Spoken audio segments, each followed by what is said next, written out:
নমস্কার, educational zone চ্যানেলে সবাইকে স্বাগত জানাই। আজকে আমরা যে বিষয়টি নিয়ে আলোচনা করব সেটি হচ্ছে প্রাক প্রাথমিক শিক্ষা। প্রাথমিক শিক্ষার আগের যে শিক্ষা সেটি হচ্ছে প্রাক প্রাথমিক শিক্ষা বা প্রি প্রাইমারি এডুকেশন নামেও আমরা জানি, সংক্ষেপে পিপিও বলা হয়। কিন্ডার গার্ডেন, কেজি স্কুল, ওগুলোকে কিন্তু এই প্রাক প্রাথমিক শিক্ষা বলা হয়। তাহলে প্রশ্নটি কি থাকছে? প্রাক প্রাথমিক শিক্ষা কি? সঙ্গে থাকছে কোঠারি কমিশনের মতে প্রাক প্রাথমিক শিক্ষার লক্ষ্য ও উদ্দেশ্য, কাঠামো, পাঠ্যক্রম সম্পর্কে আলোচনা করুন। সঙ্গে থাকছে প্রাক প্রাথমিক শিক্ষা কেন্দ্রগুলো কি কি সংক্ষেপে আলোচনা করুন। তাহলে চলো শুরু করছি প্রাক প্রাথমিক শিক্ষা কি সেটি দিয়ে। প্রাথমিক বিদ্যালয় ভর্তি হওয়ার আগ পর্যন্ত প্রাতিষ্ঠানিক শিক্ষাকে বলা হয় প্রাক প্রাথমিক শিক্ষা বা প্রি প্রাইমারি এডুকেশন। সাধারণত 2-2.5 বছর থেকে 5 বছর বয়স পর্যন্ত এই শিক্ষাকাল বিস্তৃত থাকে, কারণ আমরা জানি প্রাইমারি স্কুল বা প্রাথমিক বিদ্যালয়ে ভর্তির বয়স হচ্ছে 5 থেকে 6 বছর বয়স। তার আগের যে শিক্ষাটা, সেই শিক্ষাটাকে বলা হচ্ছে প্রাক প্রাথমিক শিক্ষা। এই শিক্ষা শিশুদের দৈহিক, প্রাক্ষবিক এবং বৌদ্ধিক বিকাশে খুবই গুরুত্বপূর্ণ ভূমিকা রাখে। কোঠারি কমিশন বা ভারতীয় শিক্ষা কমিশন প্রাক প্রাথমিক শিক্ষার লক্ষ্য ও উদ্দেশ্য সম্পর্কে যে সকল পদক্ষেপের কথা বলেছে তা হলো আমরা এক এক করে জেনে নিই। সংক্ষেপ জেনে নিই আমরা। কোঠারি কমিশনের মতে প্রাক প্রাথমিক শিক্ষার লক্ষ্য ও উদ্দেশ্য। এখানে কোঠারি কমিশনের মতে বলা হয়েছে, যদি আপনাদের প্রশ্ন আসে শুধুমাত্র প্রাক প্রাথমিক শিক্ষার লক্ষ্য কি বা উদ্দেশ্য কি, তাহলে কিন্তু এগুলো দিতে পারেন। কোঠারি কমিশনের মতেই আসলে যে এগুলো দিতে হবে তা নয়। অবশ্যই কোঠারি কমিশন এই লক্ষ্য উদ্দেশ্য কথা বলেছে, কিন্তু প্রাক প্রাথমিক শিক্ষার লক্ষ্য এবং উদ্দেশ্য কিন্তু এগুলোই। 1 নম্বর কি? দৈহিক বিকাশ। প্রাক প্রাথমিক শিক্ষার অন্যতম উদ্দেশ্য হলো দৈহিক বিকাশ। দেহ সুস্থ হলে শিক্ষা গ্রহণে উপযোগী হতে পারে। এই কারণে প্রাক প্রাথমিক শিক্ষার অন্যতম লক্ষ্য হবে শিশুর দৈহিক বিকাশ ঘটানো। সেই জন্য কিন্তু এইসব বয়সে বা এই ছোট ছোট বাচ্চাদের বেশি কিন্তু বইয়ের পড়া, মুখস্থ করা, অমুক তমুক এগুলো কিন্তু হয় না। তাদের খেলার মাধ্যমে পড়া, ছবি দেখে দেখে পড়া, এগুলো কিন্তু করানো হয় বেশিরভাগ ক্ষেত্রে। 2 নাম্বার, প্রাক্ষবিক বিকাশ। প্রাক্ষবিক বিকাশের ক্ষেত্রে শিশুদের রাগ, ভয়, উল্লাস প্রভৃতির বিকাশ ঘটে। প্রাক প্রাথমিক শিক্ষার ক্ষেত্রে এই সমস্ত প্রাক্ষবিক গুলিতে নিয়ন্ত্রণ করা একান্ত জরুরি। 3 নাম্বার, সামাজিক বিকাশ। প্রতিটি মানুষের সামাজিকীকরণ বলতে সোশ্যালাইজেশন একটি অন্যতম শিক্ষণীয় বিষয়। প্রাক প্রাথমিক শিক্ষার মধ্য দিয়ে প্রতিটি শিক্ষার্থীদের সমাজ সম্পর্কে সচেতন করে তুলতে হবে, যাতে তারা বুঝতে পারে যে আমরা সমাজেরই একটি অংশ। যখন বাচ্চারা একসঙ্গে বিভিন্ন জায়গা থেকে আসে, একসঙ্গে খেলাধুলা করে, মেশে, তখন কিন্তু অটোমেটিক্যালি আস্তে আস্তে শিশুদের মধ্যে সামাজিকীকরণ কিন্তু বা সোশ্যালাইজেশন কিন্তু হতে থাকে। শিশুটির নিয়মকানুন মানতে শেখে, কী করণীয় উচিত, কী করণীয় নয়, তার মধ্য দিয়ে আস্তে আস্তে কিন্তু সে দায়িত্ববানও হয়ে উঠতে থাকে। 4 নাম্বার, মানসিক বিকাশ। বিকাশের স্তর, এই স্তরটি শিশুদের ক্ষেত্রে খুবই গুরুত্বপূর্ণ। এই স্তরে শিশুর মধ্যে কৌতূহল, অনুসন্ধান প্রভৃতির বৈশিষ্ট্য দেখা যায়। খালি দেখবেন প্রশ্ন করে, এটা কেন, এটা কি করে হলো। 5 নাম্বার, ভাষার বিকাশ। প্রাক প্রাথমিক শিক্ষার অন্যতম উদ্দেশ্য হলো ভাষার বিকাশ ঘটানো। মূলত স্তরটি হলো ভাষা বিকাশের স্তর। তাই যথাযথ পরিচর্যার মাধ্যমে শিশুর মধ্যে যথার্থভাবে ভাষার বিকাশ ঘটানোই হলো প্রাক প্রাথমিক শিক্ষার অন্যতম উদ্দেশ্য। আস্তে আস্তে স্কুলে গেলে বা পড়াশোনা করলে আস্তে আস্তে তার শব্দ ভাণ্ডারগুলো ভালো হবে, উচ্চারণগুলো ভালো হবে, আধো আধো কথাগুলো যে অনেকে উচ্চারণ করতে পারে না সেই উচ্চারণগুলো সঠিক হবে। 6 নম্বর, অভ্যাস গঠন। শিক্ষার্থীদের ভবিষ্যৎ জীবনে সুন্দর করে তুলতে হলে প্রয়োজন সুঅভ্যাসের, কারণ সুঅভ্যাসের দ্বারা একজন সুচরিত্রবান হয়ে উঠতে পারেন। সুতরাং প্রাক প্রাথমিক শিক্ষার অন্যতম লক্ষ্য হলো সুঅভ্যাস গঠন করা। সঠিক সময় বিদ্যালয়ে আসা, প্রেয়ার করা, নির্দিষ্ট ক্লাস করানো, বিভিন্ন কিন্তু জিনিস কিন্তু শিশুদের শেখানো হয়। তাদের কিন্তু বলে বলে শেখানো হয় না, সবাই কিন্তু দেখে দেখেই শেখে, অনুকরণের মাধ্যমে। বড়রা এই করছে, তাহলে আমাকেও এই করতে হবে। বন্ধুর সঙ্গে বিভিন্ন নিয়মকানুনের মাধ্যমে খেলাধুলা করছে, শিক্ষক শিক্ষিকাদের সঙ্গে বিভিন্ন জিনিস নিয়ে তারা হাসি ঠাট্টা করছে, পড়াশোনা করছে, বা যে কাজগুলোই করছে না কেন তার মধ্য দিয়ে কিন্তু তাদের মধ্যে কিন্তু একটা সুঅভ্যাস কিন্তু গঠন হয়ে উঠছে। এই যে সঠিক সময় স্কুলে যাওয়া, সঠিক সময় প্রার্থনা হওয়া, এর মধ্যেও কিন্তু অনেক কিছু শেখার আছে। 7 নম্বর, সৌন্দর্যবোধ ও শৃঙ্খলাবোধের বিকাশ। প্রাক প্রাথমিক স্তরের শিক্ষার অন্য উদ্দেশ্য হলো শিশুর মধ্যে সৌন্দর্যবোধ, শৃঙ্খলাবোধের বিকাশ সহায়তা করা। সৌন্দর্যবোধ শিশুর মনে এবং শৃঙ্খলাবোধে শিশুর ভবিষ্যৎ জীবনের খুবই প্রয়োজনীয় কিন্তু একটি বিষয়। 8 নম্বর, আত্মপ্রকাশ ও দৈহিক বিকাশ। প্রাক প্রাথমিক শিক্ষার উদ্দেশ্য হলো শিশুর স্বাধীন চিন্তা ও সৃজনাত্মক কাজের মাধ্যমে তার আত্মপ্রকাশের ব্যবস্থা করে দেওয়া। এছাড়া এই পর্যায়ে শিশুর অঙ্গ প্রত্যঙ্গ সঞ্চালনের বিভিন্ন ব্যবস্থার মাধ্যমে তাদের দৈহিক বিকাশে সহায়তা করাও একটি গুরুত্বপূর্ণ উদ্দেশ্য। আত্মপ্রকাশ, কেউ দেখবেন আবৃত্তি করছে, ছবি আঁকছে, নাচানাচি করছে, সেই জিনিসগুলো ভালো না হলেও কিন্তু আমরা কিন্তু তাদের কিন্তু এগুলো কিন্তু করাই, স্কুলে বিভিন্ন প্র্যাকটিস করাই, বিভিন্ন অনুষ্ঠানের মাধ্যমে তাদের কিন্তু অংশগ্রহণ করাতে কিন্তু আমরা চেষ্টা করি কিছু না কিছু জিনিসে কিন্তু অংশগ্রহণ করুক, বা তারা কিন্তু বারংবার যদি কোনো প্রোগ্রাম হতে থাকে স্কুলে বা প্রতিষ্ঠানে, তাহলে দেখবেন কিন্তু তাদের মধ্যেও কিন্তু আস্তে আস্তে অংশগ্রহণ করার যে একটি চাহিদা কিন্তু আস্তে আস্তে বাড়তে থাকে। এবার আমরা প্রাক প্রাথমিক শিক্ষার কাঠামোটি একটু জেনে নিই। আমাদের দেশে প্রাক প্রাথমিক শিক্ষা বেসরকারি প্রতিষ্ঠান দ্বারা পরিচালিত হয়। এই কারণে আমাদের দেশের প্রাক প্রাথমিক শিক্ষা ব্যবস্থা পরিকল্পিত কোনো নির্দিষ্ট কাঠামো নেই। বেসরকারি প্রতিষ্ঠান কর্তৃক পরিচালিত হওয়ার জন্য এদের মধ্যে পার্থক্য দেখা যায় বিভিন্ন স্কুলের সঙ্গে। আমাদের দেশে 2 বছর পর্যন্ত শিশুদের দেখাশোনার জন্য ক্রেশ নামক একটি শিক্ষা প্রতিষ্ঠান প্রথমে গড়ে ওঠে। এছাড়া পরবর্তী বছরগুলোতে গুলির জন্য নার্সারি বিদ্যালয়, বুনিয়াদী বিদ্যালয় ইত্যাদি দেখা যায়, যেগুলো আমরা কেজি স্কুলও বলে থাকি অনেক সময়, কিন্ডার গার্ডেন স্কুল।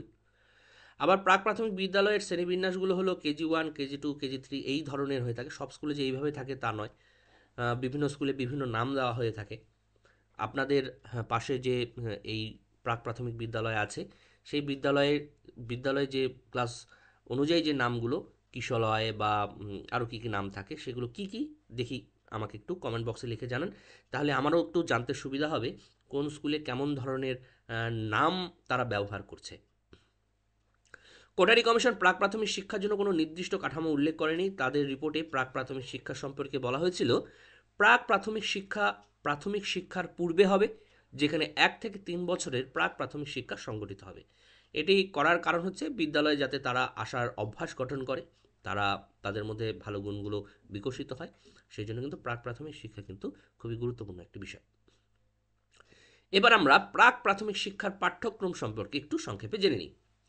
কোটারি কমিশন, ভারতীয় শিক্ষা কমিশন যদিও প্রাক প্রাথমিক শিক্ষার জন্য নির্দিষ্ট কোনো গঠন কাঠামো উল্লেখ করেনি, তবুও কি শিক্ষার পাঠ্যক্রম কীরূপ হবে তা নিয়ে কয়েকটি দৃষ্টিভঙ্গি প্রকাশ করেছে, সেগুলো সংক্ষেপে নিচে আলোচনা করা হলো। 1, প্রাক প্রাথমিক শিক্ষার সময়কাল যেহেতু শিশুদের দৈহিক বিকাশের নির্দিষ্ট সময়, সেই কারণে এই পাঠ্যক্রমের অন্তর্ভুক্ত হবে শরীরচর্চা ও দৈহিক বিকাশের বিভিন্ন প্রয়োজনীয় শিক্ষাসমূহ। খেলাধুলা বেশি করানো হয় এই সময় শিক্ষার্থীদের। 2, জন্মসূত্রে বা বসবাস সূত্রে আমরা প্রতিটি মানুষ সমাজের পরিবেশের একটি অংশ বিশেষ। এই কারণে প্রাক প্রাথমিক শিক্ষার পাঠ্যক্রমে অবশ্যই পরিবেশ সম্পর্কে ধারণা থাকবে, যা পাঠের মাধ্যমে শিক্ষার্থীরা পরিবেশ সম্পর্কে নানান ধরনের জ্ঞান আহরণ করতে পারবে। 3 নম্বর, শিশুদের মধ্যে উৎসাহ উদ্দীপনার সঞ্চার ঘটাতে বা কৌতূহল বৃদ্ধি করতে, এমনকি তাদের সৃজনাত্মক কার্যাবলী বিকাশ ঘটাতে প্রাক প্রাথমিক শিক্ষার পাঠ্যক্রম গঠন করতে হবে। এই সকলের মধ্য দিয়ে শিশুরা ছবি আঁকা, গান করা, খেলনা তৈরি করা ইত্যাদি শিখতে পারবে।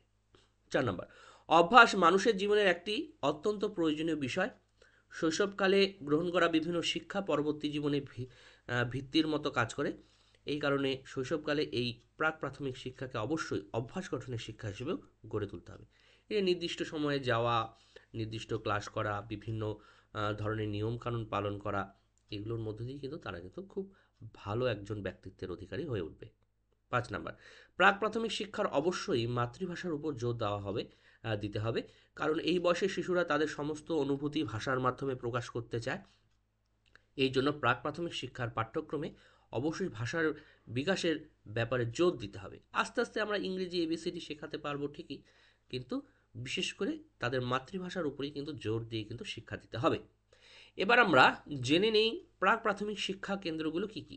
এখন আমরা একটু সংক্ষেপে দিয়ে দিয়েছি, পরবর্তীতে সময় হলে আমরা এক একটি যে শিক্ষা কেন্দ্র তা নিয়ে আমরা বিস্তারিত ভিডিও বানাবো।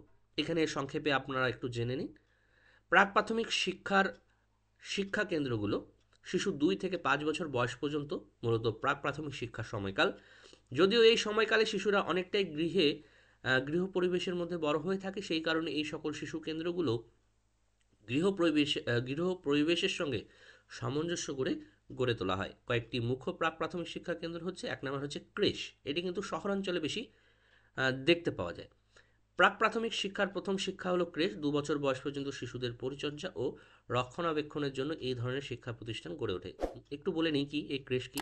শহরাঞ্চলে যেসব মা বাবারা দুজনেই চাকরি করে বা কর্মসূত্রে তারা সারাদিন বিজি থাকে, বাড়িতে দেখাশোনার মতো কেউ নেই, তারা কি করে, ক্রেশ নামক শিক্ষা প্রতিষ্ঠানে বাচ্চাদের সপ্তাহে 5 দিন, সোম থেকে শুক্র, শনি রবিবার বিশেষ করে হয়তো বন্ধ থাকে তাদের কর্ম প্রতিষ্ঠানগুলো শনি রবিবার, সেজন্য সপ্তাহে 5 দিন কি করে, তারা যখন কাজে চলে যায় তার আগে শিশুকে এই ক্রেশ নামক শিক্ষা প্রতিষ্ঠানে শিশুটিকে রেখে যায়।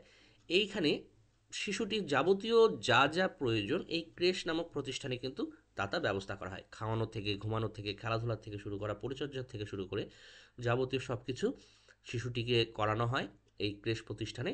এবং যখন বাবা মারা বিকালবেলায় ফেরে তখন এই প্রতিষ্ঠান থেকে তার বাচ্চাকে নিয়ে এসে তারা বাড়িতে চলে যায়। এই যে হচ্ছে ক্রেশ প্রতিষ্ঠানের কার্যকলাপ।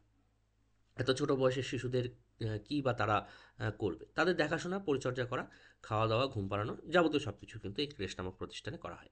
2 নম্বর, কিন্ডারগার্টেন স্কুল। কিন্ডারগার্টেন স্কুল প্রাক প্রাথমিক শিক্ষার একটি জনপ্রিয় প্রতিষ্ঠান। উইলিয়াম আগস্ট ফ্রেডরিক ফ্রোয়েবেল কিন্ডারগার্টেন স্কুলের প্রতিষ্ঠাতা। তিনি শিশুদের চারাগাছের সঙ্গে তুলনা করে এই প্রতিষ্ঠানের নাম দিয়েছিলেন কিন্ডারগার্টেন, যার অর্থ হলো শিশু উদ্যান। এখানে কিন্তু খেলার মাধ্যমে শিশুদের শিক্ষা দেওয়া হয়। 3 নম্বর, মন্তেশ্বরী স্কুল।